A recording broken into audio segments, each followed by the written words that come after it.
ተፈጠረ? ምን ተገኘ? የሁሉ ዘፈን ዛሬ የምናለቅስበት፣ የምናዝንበት፣ የምናነባበት አምላክ ሆይ ለሀገራችን ሰላምን ስጠን ብለን ወደ እግዚአብሔር የምንጮህበት የሚዘፈንበት ጊዜ ዛሬ ስንትና ስንት ወገን በየጣሻው በየበረሃው በየምኑ እየወደቀ ደመከልብ እየሆነ ወጣቱ እንደ ቅጠል እየረገፈ ባለበት ሰዓት ላይ እግዚአብሔር ሆይ መዓቱን በትዕግስት ለውጠው ቁጣህን መልስ ብለን እግዚአብሔርን የምንለምንበት፣ የምንጾምበት፣ የምናለቅስበት ወይስ የሚዘፈንበት ጊዜ?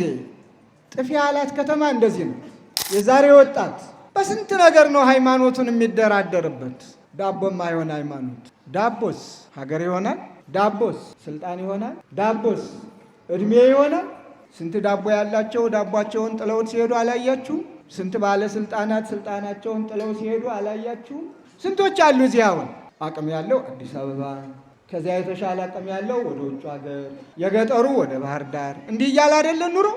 እውነቱ ይሄ ነው። የጋብቻው ዘፈን ይኖራል፣ የሀገር ፍቅር ዘፈን ይኖራል አለው ጊዜ ግን ዝም ብሎ ሌሊትም ሲሰክሩ ሲወድቁ ሲነሱ ማደር ክርስቲያናዊ ጠባይ ነው። ጫት እኮ የበቀለበት መሬት ሌላ እህል እኮ ያበቅል። እስኪ ተክላችሁ ነቅላችሁ ያን ትከሉት እናዩት። ጫት ያየው ውሃ እኳ መልሶ እኮ እሱም አይገኝም ከጊዜ በኋላ። አንድ ጊዜ አላያችሁም? አለማያን ባህሩ እንዳልሆነ ሆኖ ጠፍቶ ሁሉም በጫት ተከቦ ነበር፣ ደርቆ ነበረ። ለጣናም ያሰገዋል።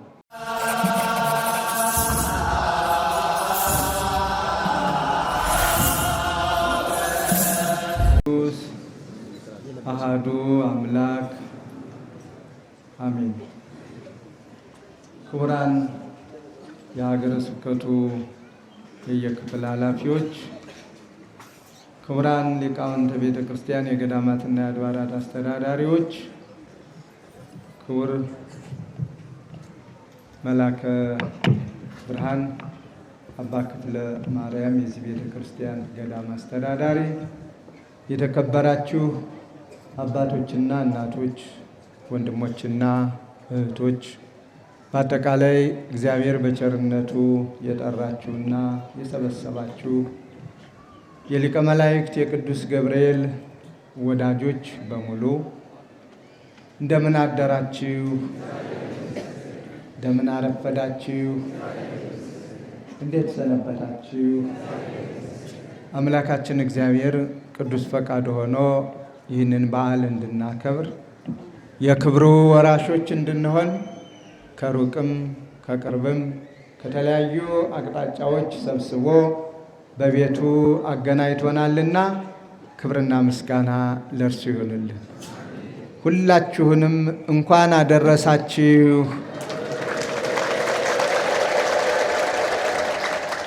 እንኳን አደረሳችሁ።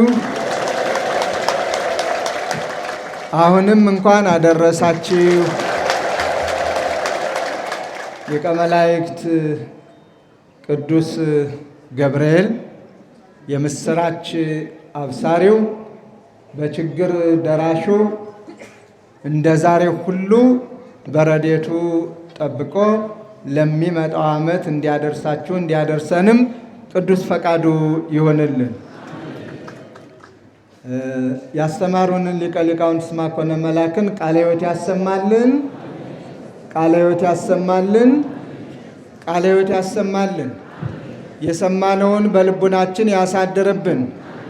ብዙ አላስረዝምም።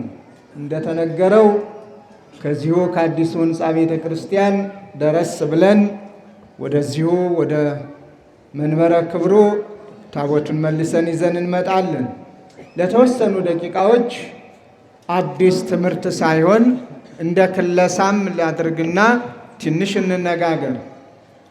ዛሬ አናንያ፣ አዛርያ፣ ሚሳኤል የተባሉ 7 ወጣቶች በልዩ ድንቅ ስራው እግዚአብሔር ሃይማኖታቸውን፣ ጥባታቸውን፣ ማንነታቸውን አውቆ በመላኩ በወዳጁ በቅዱስ ገብርኤል እንዴት እንዳዳናቸው ያላመነውን የማያምነውን የጣዖት ፍቅር አናቱ ላይ የወጣውን ከጣዖቱ ፍቅር ገላግሎ የአናንያ የአዛርያ የሚሳኤል አምላክ የተባረከ መሆኑን እንዲመሰክር ያደረገበት የተለየ ታምር የተደረገበት ዕለት ነውና ለዚህ ዕለት ስላደረሰን ክብርና ምስጋና ለእግዚአብሔር ይግባው።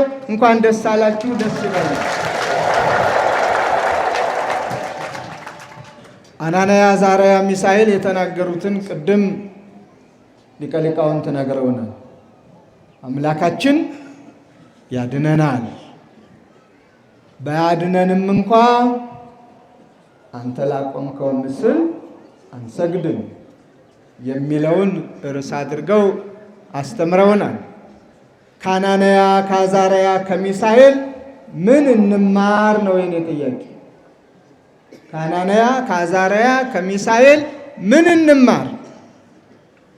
አናንያ አዛርያ ሚሳኤል እድገታቸው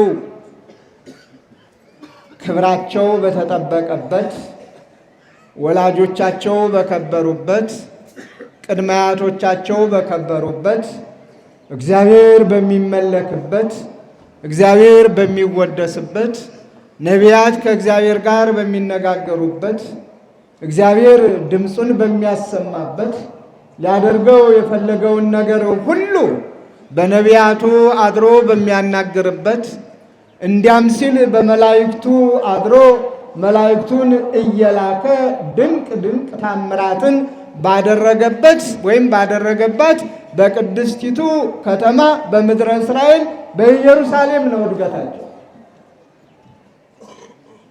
እግዚአብሔርና ሰዎች ተስማምተው በሚኖሩባት ሁሉም እግዚአብሔርን በሚያመልክባት አገር ነው። ይሁን እንጂ ቅድም እንደተነገረን ሰዎች አንዳንድ ጊዜ አሳ ጎርጓሪ ምንድን ነው የሚባለው? ዘንዶ ከዋጣ ደግሞ ያው የዘንዶ ቀለም መሆን ነው፣ መዋጥ ነው፣ ሌላ እድል የለውም። ስለዚህ አላስፈላጊ እከብር ባይነት፣ አላስፈላጊ አድግ ባይነት፣ አላስፈላጊ ከእግዚአብሔር የተለየ አምልኮ ፍለጋ፣ ባላስፈላጊነት መቅበዝበዝ እግዚአብሔርን በመርሳትና ለእግዚአብሔር ባለመታዘዝ እግዚአብሔርን ያስቆጡታል፣ እግዚአብሔርን ያስቀይሙታል። እግዚአብሔር ደግሞ ቀናይ ነው። ከሱ ሌላ አምላክ እንዲመለክ አይፈቅድም፣ አይወድም። ለሁሉም ሕግና ስርዓት አለው። የፈጠረው ፍጥረት ተከባብሮ ተዛዝኖ ተረዳድቶ እንዲኖር፣ ሊያመልከው የሚገባው ግን አንድ አምላክ ብቻ መሆኑን በዘመነ ብሉይ በዘመነ ሐዲስ አንድነቱን ሦስትነቱን ብቻ እንድናመልክ ነው የነገረን የደነገገልን። ታዲያ ሰዎች በፍላጎታቸው በክፉ ምኞታቸው እግዚአብሔርን ከማምለክ ርቀው የራሳቸውን አምላክ ሲፈጥሩ እግዚአብሔር ይቀየማል። ስለዚህ ክብርን ይገፋል። እግዚአብሔር ሲቀየም ሌላ አይደለም የሚያደርገው፣ ክብሩን መግፈፍ ነው፣ ማዋረድ ነው፣ ከፍ ከፍ ያለውን ዝቅ ዝቅ ማድረግ ነው። እንደ ናቡከደነጾር ንጉሥ ነው፣ ከፍ ያለ ነው። የተሰጠውን ክብር አልጠቀምበት ሲል ግን ከንጉሥነቱም አውርዶ ከዚያም በታች አሳንሶ ወደ እሪያነት ለውጦ በምድረ በዳ እንዲቅበዘበዝ ማድረግ ይህ እግዚአብሔር ድንቅ ስራው ነው። ስለዚህ አልታዘዝም ባይ ሲበዛ በክፉ ምኞት ሰዎች ሁሉ ተጠልፈው ባላስፈላጊ መዳራት፣ በምንዝርና፣ በቂም፣ በበቀል፣ በግድያ፣ በአምልኮ ጣዖት ሲሰክሩ እግዚአብሔር ተቆጣ። ደካሞችን ጠንካራ አደረገ፣ ተማራኪዎችን ማራኪ አደረገ፣ ተሳዳጆቹን አሳዳጅ አደረገና ወደ ምድረ ፋይድ ወደ ባቢሎን ማረካቸው። ብዙዎች ናቸው የተማረኩት። የተማረኩት ሁሉ ብዙ ታሪክ አልተመዘገበላቸውም። ወይም ያገኙትን እንዲያ ሲሉ ቀኑ መሽቶባቸዋል።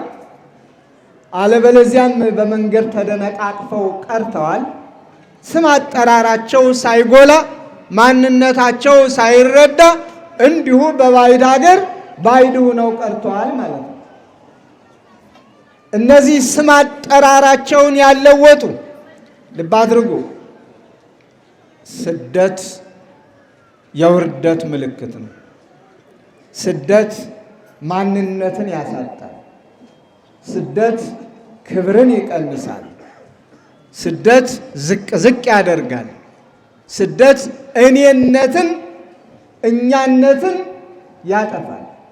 በሀገራቸው ከብረው ገነው አንቱ ተብለው ይኖሩ የነበሩ ሁሉ ወደ ባዕድ ሀገር ሲሰደዱ በባዕዳን እጅ ሲወድቁ ማንነታቸውን አጥተው ጠንካሮቹ ደካሞቹ ነው፣ አዋቂዎቹ አላዋቂዎቹ ነው፣ ጀግኖች የጀግንነት ክብራቸውና ስማቸው ተገፎ አማኞች የአማኝነታቸው ምንነት ተነጥቆ በባዕድ ሀገር ነውና ያሉ እንደ ሀገሩ እንደ ንጉሱ እንዲያጎነብሱ የሚያስገድድ ነው ስደት።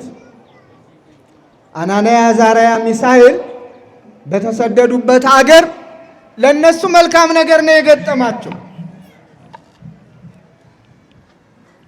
የሚበሉት አላጡም፣ የሚጠጡትም አላጡም፣ ስልጣንም አላጡም። እንደውም በሀገራቸው ያላገኙትን ስልጣን ምግባቸውም ለንጉሱ ከሚዘጋጀው እንዲመገቡ ነው የተፈቀደላቸው። መጠጣቸውም ንጉሱ ከሚጠጣው ከጠጁ ከብርዙ እንዲጠጡ ነው የተፈቀደላቸው። ግን ማንነታቸውን የሚያሳጣ ቦታ ነበር። ከጥበብም በላይ ጥበብን እንዲማሩ ግን ከጥበብ በላይ ያለውን ጥበብ እግዚአብሔርን እንዲክዱ የሚያደርግ ቦታ ነበር ያሉበት። ከሃይማኖት በላይ ሃይማኖት ኑሯቸው እግዚአብሔርን እያመለኩ የሚኖሩት ሃይማኖት በሌለበት አንድ ሰው በምኞቱ ፍላጎቱ በጉልበቱ ባቆመው ምስል እንዲንበረከኩ እንዲሰግዱ በሚደነገግበት ሀገር ነበር የወደቁት። ይህ ሁሉ ክብራቸውን አሳጥቷቸዋል። ስደት ይሄ ነው እንግዲህ።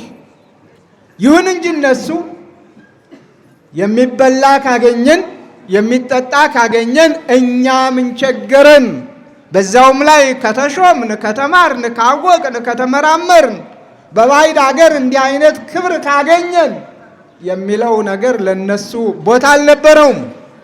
ምክንያቱም ተሰዳጅነታቸው የመጀመሪያው የህልውናቸውን ያጠፋው ስማቸው ሲገፈፍ ነው። አናንያ፣ አዛርያ፣ ሚሳኤል የሚለው ስማቸው የተወለዱበት አካባቢ ወላጆቻቸው በአካባቢው የሰየሟቸው ከሃይማኖት ጋር የሚያያዘው ስም ጠፍቶ ማን ብሎ ነበር የሰየማቸው ንጉሱ? አቤት አንድ ሰው ሲድራቅ፣ ሌላ ሰው ደግሞ አቤት ሚሳቅ፣ ሌላ ሰው ደግሞ አብደናጎ። ልዩ ልዩ ስም ነው የሰጣቸው። ይህ ማንነትን የሚያሳጣ ስም ነው። ክብርን የሚያሳጣ ስም ነው። እንዲሁ ነው ግን የሚበሉት ሞልቷል፣ የሚጠጡት እንደ ልብ ነው። ይሁን እንጂ ክብራችንን አጥተን በልተን ጠጥተን ለብሰን ሞቆን ደምቆን ተሹመን ከፍ ከፍ ብለን ከመኖር ማንነታችንን ይዘን በማንነታችን መኖር ይበልጥብናል ነው።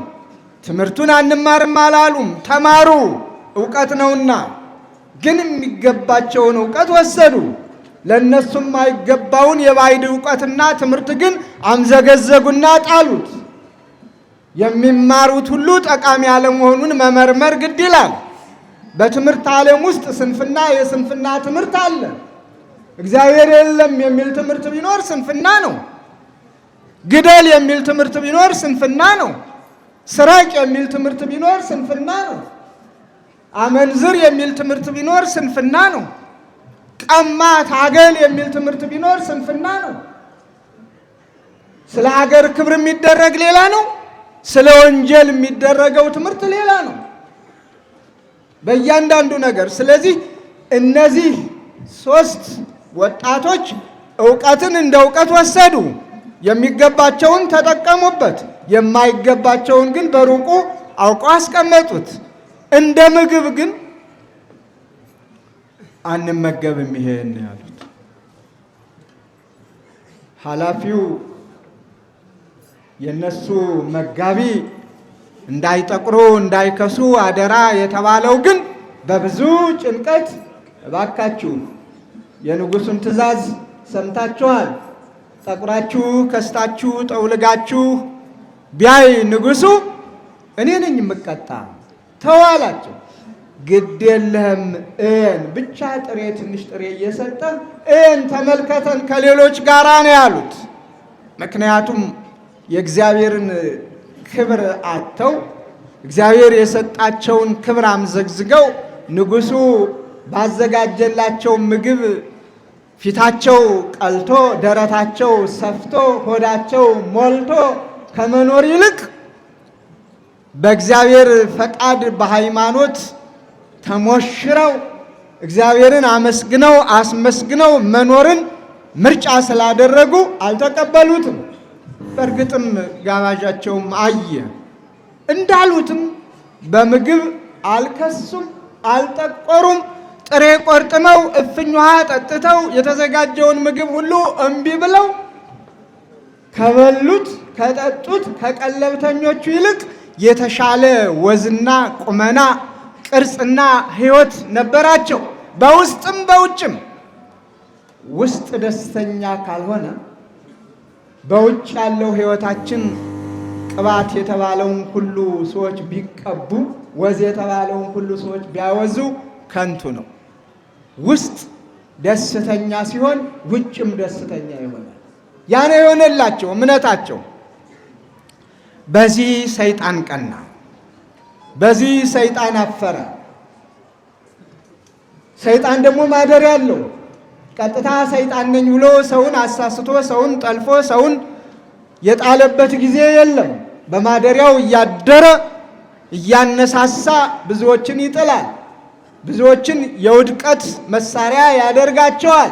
ስለዚህ ቅድም እንደተነገረን ናቡከደነጾር የራሱን ራእይ የራሱን ህልም አየ። ያየውን ለማድረግ ወደ ኋላ አላለም። ቅድም ተነግሮናል። ክለሳ አልገባም። እሱን ከዚህ በኋላ ነበረ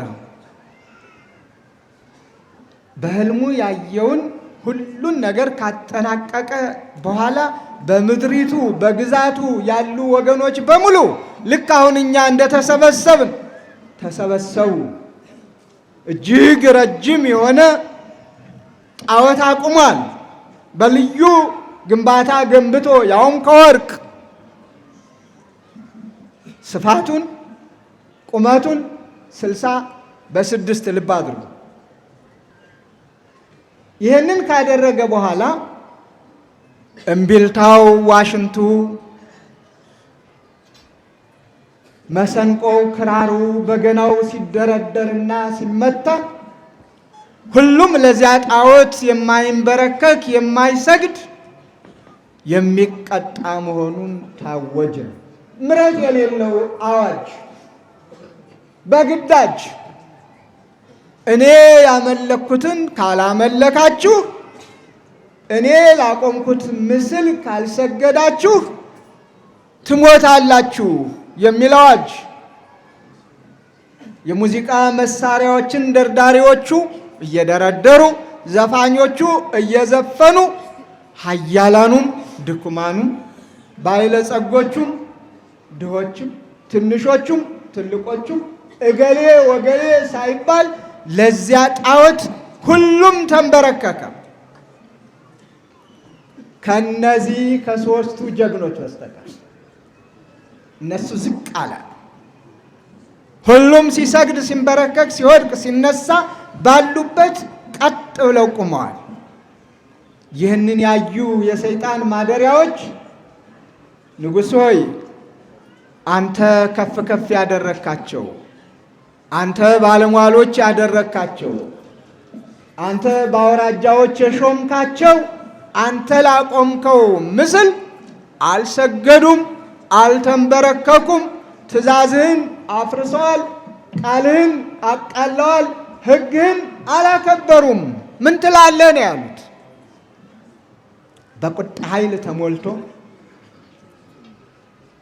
ባለው በንግስናው ግርማውን ተጎናጽፎ መንፈሳዊ ግርማ ያይደለ ሰይጣናዊ ግርማ፣ መንፈሳዊ ቁጣ ያይደለ ሰይጣናዊ ቁጣ። ለምንድነው ያልቆማችሁ ያልሰገዳችሁ? እኔ ላልኩት ለምንድነው ያልተንበረከካችሁ? ጥያቄው ነው። በዚህ ጊዜ ነበር ንጉሥ ሆይ አንተ ላቆምከው ምስል አንሰግድም፣ አምላካችን ያድነናል። አያችሁት? ደስ ሲል ከነዚህ ከሶስት ወጣቶች ይህንን ነው መማር ያለብን። አምላካቸውን ተጠራጥረውት አይደለም፣ አዳኝነቱን አላምን ብለው አይደለም። እስከ መጨረሻው ድረስ ንጉሡ ተስፋ መቁረጥ ነበረበት። ቅድም እንደነገሩ ሊቀ ሊቃውንቱ ቁርጥ ሐሳባቸውን ቁርጥ ውሳኔያቸውን ምንም ይባል ምን እሱ ላቆመው ምስል የማይሰግዱ መሆኑን እግዚአብሔር ባያድነንም እንኳ በዚህ በምድራዊው ዓለም በአንተ ፊት ከዚህ አንተ ካዘጋጀው መግደያ እሳት ባያድነንም እንኳ በመንግስቱ የመንግስቱ ወራሾች ሁነን እሱን እያመለክን እንደ መላእክቱ መላእክቱን መስለን የምንኖርበት ዓለም ስላለ፣ ስለዚህ ስለ ምድራዊው ዓለም፣ ስለ ጊዜያዊ ዓለም፣ ስለ ኃላፊው ዓለም አንተም ኃላፊ በሆንክበት ግዛትህ ለጊዜው በሆነበት ምንም ቦታ የለንም ነው። አዎ በቁጣ ስለነበረ ወረወራቸው። ባድነንም እንኳ ብለው ነበር። አዳናቸው አላዳናቸውም? እግዚአብሔር አድኗቸዋል። ደስ ይበላችሁ እናንተንም ከመከራ ሥጋ ከመከራ ነፍስ አድኗቸዋል። የሚገርመው እነሱ ብቻ እኮ አይደለም የዳኑት። ናቡከደነጾሩንም እኮ አዋጁን በአዋጅ እንዲሽር አድርጎታል። አዋጁን በአዋጅ ልብ አድርጉ። የመጀመሪያው አዋጅ ለጣዖት ያልሰገደ ይሙት በቃ ፈርዷል። ቤቱ ይቃጠል፣ ይበርበር፣ ይመዝበር ብሎ አውጆ ነበር። አሁን ደግሞ መንግስቱ ዘላለም ወምኩናኑን ለትውልደ ትውልድ ግዛቱ ለልጅ ልጅ ነው ብሎ የእግዚአብሔርን ዘላለማዊ ንጉስነት ዘላለማዊ ገዥነት አምኖ አውጆ የትኛውም ወገን በሙሉ ከዳር እስከ ዳር በአናንያ በአዛርያ በሚሳኤል በዳንኤል አምላክ እንዲመካና የዳንኤልን የአናንያ የአዛርያ ሚሳኤልን አምላክ እንዲያመልክ አዋጁን በአዋጅም የሻረበት ነውና እግዚአብሔር የተመሰገነ ይሁን። ታሪኩ ባጭሩ ቅድም ተምረነዋል። አሁንም ከልሼላችኋለሁ። ከአናንያ ከአዛርያ ከሚሳኤል ምን እንማር? ምን ተማር? አናንያ አዛርያ ማንነታቸውን አጥተው በስደት ሀገር በሄዱበት ጊዜ በስደት ሀገር ምንም ሁሉም ነገር ቢሟላላቸው ከራሳቸው ማንነት የስደቱን ኑሮ ጥቅሙን ጥቅማ ጥቅሙን መሳሪያ አድርገው ማንነታቸውን ለያጡ በጽናት ሃይማኖታቸውን በአደባባይ የገለጡ ወጣቶች ናቸው።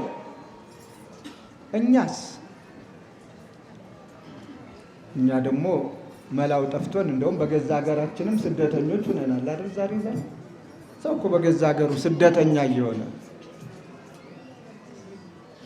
አቤት! በገዛ ሀገሩ ከቤቱ ተፈናቅሎ ሜዳ ላይ የሚወድቅ ከሆነ መጠለያ አጥቶ ፀሐዩም ብርዱም ክረምቱም በጋውም የሚፈራረቅበት ከሆነ ስደተኛ ነው ማለት ነው። ይህን ምን አመጣው? ማንነትን አምኖ አክብሮ በፍቅር በሰላም በአንዲት ሀገር አንድ ወገን አንድ ሕዝብ የመኖር ዕጣ ፈንታችን ደካማ ስለሆነ ነው። እኔ በልጥ በሚለው ክፉ አስተሳሰብ ተመካክሮ ተወያይቶ ችግርን የመፍታት አቅም ማነስ የብዙዎችን ክብር ነክቷል። የብዙዎችን ማንነት አጥፍቷል። የብዙዎችን ቤት አንኳኩቷል። ቤት ሲኖራቸው ቤት የለሾች ሆነዋል።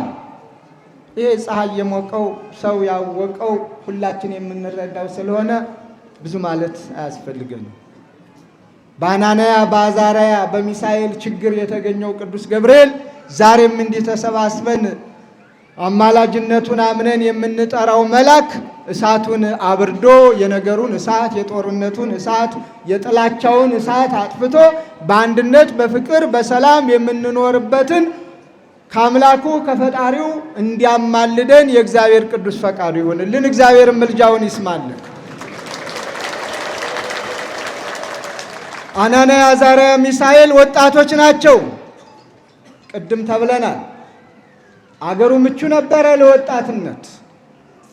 የፈለጋቸውን ስሜታቸውን ለማርካት የወደዱትን ለማድረግ እድሉ ተሰጥቷቸው ነበረ። ግን በሃይማኖት የጸኑ የሃይማኖት ጀግኖች የሃይማኖት አርበኞች ስለነበሩ ለተራ ነገር አልተንበረከኩም።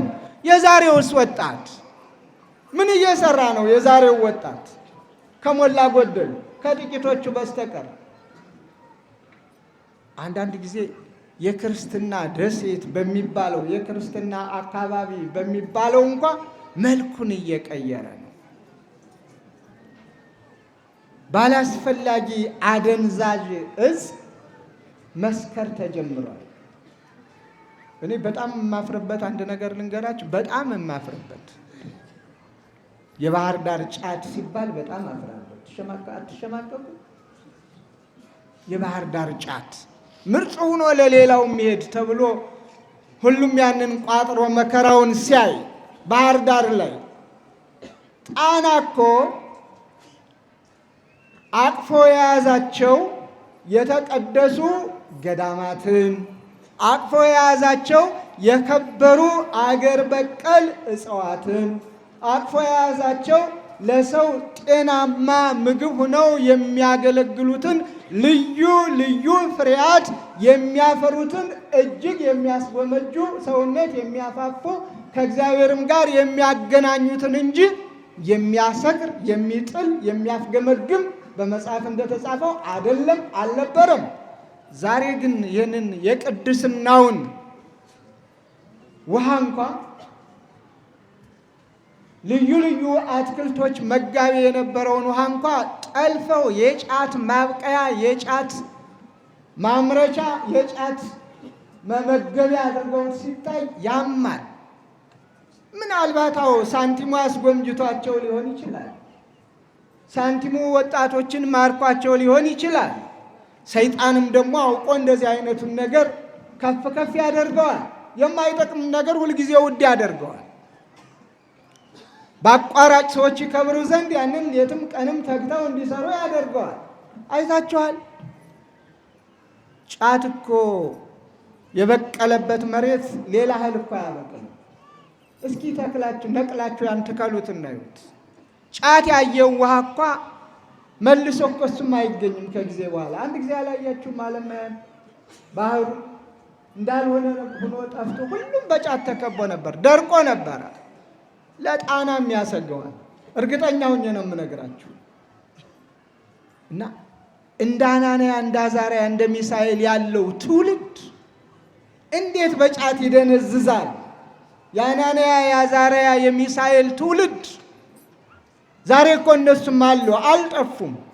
ዛሬ እኮ በዓሉን ስናከብር ስለ እነሱ ስንተርክ እነሱን ሆነን እነሱን መስለን እነሱ በተጓዙበት ተጉዘን በጎ ነገር ሰርተን እግዚአብሔርን አምልከን እንድንኖር እንጂ ዝም ብለን አይደለም የምንጠቅሳቸው። ስለዚህ ከደባል ሱስ፣ ከስካር፣ ከጭፈራ ነፃ መሆን አይታችኋል። ሰሞኑ ምንድን ነው እላለሁ ይሄን እንደው ዘፈኑ ዳንችራው ሌሊቱን ሙሉ ምድር ጦር አውርጄ ይመስላል። ሰንጥቆት እዚያ ጊዮርጊስ ነው ያለን። ጊዮርጊስ ይሰማል። ምን ተፈጠረ? ምን ተገኘ? የሁሉ ዘፈን ዛሬ የምናለቅስበት፣ የምናዝንበት፣ የምናነባበት አምላክ ሆይ ለሀገራችን ሰላምን ስጠን ብለን ወደ እግዚአብሔር የምንጮህበት የሚዘፈንበት ጊዜ ዛሬ ስንትና ስንት ወገን በየጣሻው በየበረሃው በየምኑ እየወደቀ ደመከልብ እየሆነ ወጣቱ እንደ ቅጠል እየረገፈ ባለበት ሰዓት ላይ እግዚአብሔር ሆይ መዓቱን በትዕግስት ለውጠው ቁጣን መልስ ብለን እግዚአብሔርን የምንለምንበት፣ የምንጾምበት፣ የምናለቅስበት ወይስ የሚዘፈንበት ጊዜ? ጥፊ ያላት ከተማ እንደዚህ ነው። ቤተ ክርስቲያን እዚህ ትዘምራለች፣ ታለቅሳለች። ሌሊቱን ሙሉ ካህናቱ አይታችኋቸዋል። እንደ መላእክቱ ጠማን ሳይሉ ደከመን ሳይሉ በጥፍራቸው ቆመው እግዚአብሔርን ሲያመሰግኑ ምሕረት ይቅርታ ሲጠይቁ ያድራሉ። ሌላው ደግሞ በዚያው አንጻር ይህንን ላለመስማትም ይመስላል ምድር ወግጂ ብሎ እንደ ሰባ ትካት አላስፈላጊ ጭፈራ ይሰማል። ከአናንያ ከአዛርያ ከሚሳኤል አልተማርነውም። እነሱ በቆሙበት ምድር ይሄ ዘፈን ነበረ። ለዚህ ጆሮ የለንም ነው ያሉ። ጆሮአቸውን ለእግዚአብሔር ነው የሰጡ። እነሱ በቆሙበት ምድር አዋጅ ነበረ፣ የሞት ቅጣት የሚያመጣ። ይሄ ጊዜያዊ ሞት እኛን አይገዛንም፣ አያንበረክከንም፣ ዘላለማዊ ሕይወት አለ ብለው ሰማያዊውን ያሰቡ ከምድራዊ። ሁሉም ጊዜ አለው። አዎ የጋብቻው ዘፈን ይኖራል፣ የሀገር ፍቅር ዘፈን ይኖራል አለው ጊዜ ጊዜ። ግን ዝም ብሎ ሌሊትም ሲሰክሩ ሲወድቁ ሲነሱ ማደር ኢ ክርስቲያናዊ ጠባይ ነው። እኔ ስለሌላው ምናልባት ላይመለከተኝ ይችላል። ግን እንዴት ማተብ አድርጎ እንዴት መስቀል አንጠልጥሎ አንገቱ ላይ ሲጨፍሩ ማደር፣ ሲሰክሩ ማደር ምን አመጣው? ወይ የኛ ችግር የሰባኪዎቹ ወይስ የተሰባኪው? ጮህን ጩኸታችን ሁሉ ከንቱ ለምንም የማይጠቅም ነው ማለት ነው። ጩኸታችን እኮ አመል አይደለም፣ ልማድም አይደለም። ተያይዘን እንዳን ነው። የአሁኑ ጩኸታችን ለሀገራችን ሰላምን እንዲሰጠን እግዚአብሔርን እንለምነው ነው። አየነው፣ በጦርነቱ እያየነው ነው። ዓመታት እየተቆጠሩ ነው። እግዚአብሔር ሰላምን ካልሰጠ በጦርነት የሚመጣም ሰላም ሊሆን አይችልም። ስለዚህ ሰላምን እንዲሰጠን እግዚአብሔርን እንለምነው። እንደ አናንያ እንደ አዛርያ እንደ ሚሳኤል እግዚአብሔር በቃ ሲል ደግሞ ሁሉም ይበቃል። ለእግዚአብሔር የሚሳነው ነገር የለም። እግዚአብሔር ሲፈልግ የተናቁትን አስነስቶ ሽማግሌዎች አድርጎ ሊያስታርቅ ይችላል። እግዚአብሔር ሲፈልግ እንደ ነቢያቱ እንደ ቅዱሳኑ እንደ ባሕታውያን አባቶቻችን አስታራቂዎች አድርጎ ያሰማራል። የደነደነውን ልብ ይከፍታል፣ አእምሮውን ይከፍታል፣ እንዲሰማ ያደርጋል፣ የቀኝ የግራ። ከዚያም እግዚአብሔር ሰላሙን ያውጃል። ለምን በዚህ አንጠቀምም? በሃይማኖታችን እንጽና። አናንያ አዛርያ ሚሳኤል በንጉሱ ፊት ባለሟሎች ቢሆኑም ቢሾሙ ቢሸለሙም በሃይማኖታቸው ግን አልተደራደሩም። የዛሬ ወጣት በስንት ነገር ነው ሃይማኖቱን የሚደራደርበት። ቅድም ሊቀ ሊቃውንቱ ጠቅሰውታል። ዳቦም አይሆን ሃይማኖት። ዳቦስ ሀገር ይሆናል? ዳቦስ ስልጣን ይሆናል? ዳቦስ እድሜ ይሆናል? ስንት ዳቦ ያላቸው ዳቧቸውን ጥለው ሲሄዱ አላያችሁም? ስንት ባለስልጣናት ስልጣናቸውን ጥለው ሲሄዱ አላያችሁም? ስንት ባለጸጎች ሁሉን ጥለው ሲሄዱ አላያችሁም? ስንቶች አሉ እዚህ አሁን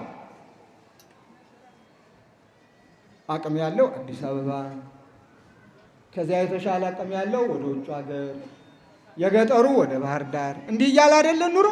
እውነቱ ይሄ ነው፣ እውነት ሲነገር ካላመመን በስተቀር።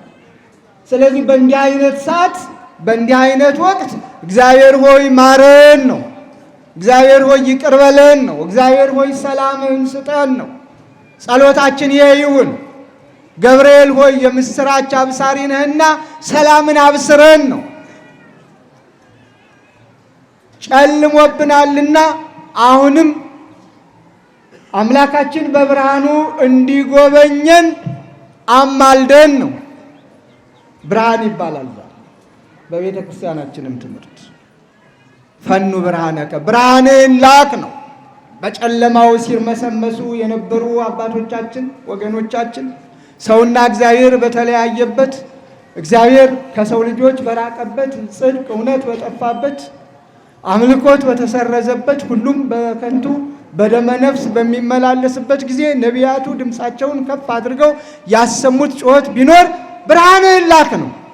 ዛሬም ሰላማዊ የሆነውን ብርሃንን ላክ። ጨለማ በሆነ ቁጥር የሚሞተው ብዙ ነው።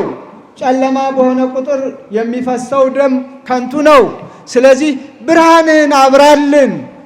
አንተ ካበራህልን፣ አንተ በቅዱሳን መላእክትህ በእነ ቅዱስ ገብርኤል ከጠበቅከን ሁሉም ሰላም ይሆናል ብለን እንለምነው። ከአናንያ ከአዛርያ ከሚሳኤል ይህንን እንምን ተራኪዎች ብቻ መሆናችን ትርጉም የለውም። ስለዚህ የአናንያ የአዛርያ የሚሳኤል አምላክ ሁላችንን የሚቅር ይበለን፣ እስከ መጨረሻዋ ሕቅታ ድረስ በምግባር በሃይማኖት ያጽናል። የመጨረሻ መልእክቴ ወገኖች፣ ረሃብ ክፉ ነው። በራስ ፈቃድ ካልሆነ በስተቀር የለኝም ብሎ አንድ ቀን እንኳ መዋል ይከብዳል። ሳይኖር አለኝ ብሎ መጾም ቀላል ነው። አለኝ ብሎ ማክፈል ቀላል ነው። የሚበላ የለኝም፣ የሚጠጣ የለኝም የሚል መንፈስ አይምሮ ላይ ሲኖር ግን ሁለመናው ረሃብ ይሆናል። ስለዚህ ጎረቤት ለጎረቤት ተያዩ፣ ተመለካከቱ። ምንም ይልሱት ይቀምሱት የሌላቸውን ጎረቤቶቻችሁን ጎብኙ። ይልቁንም አሁን ልደት መጥቷል። የልደት ብቻ እንመግባቸው እያልኩ አይደለም። በበዓሉም አዝነው እንዳይውሉ የሁላችን ደስታ የተወለደበት፣ የሁላችን ሰላም የተወለደበት፣ ሰውና እግዚአብሔር የተገናኙበት፣ እረኞች ከመላእክት ጋር ያመሰገኑበትን በዓል ስናከብር ጎረቤት ከጎረቤት አንድ ላይ ደስ ብሎን እንድናከብር መረዳዳትን አትርሱ። 2፣ 3፣ 4 ልብሶች ያሉን ማካፈልን አንርሳ።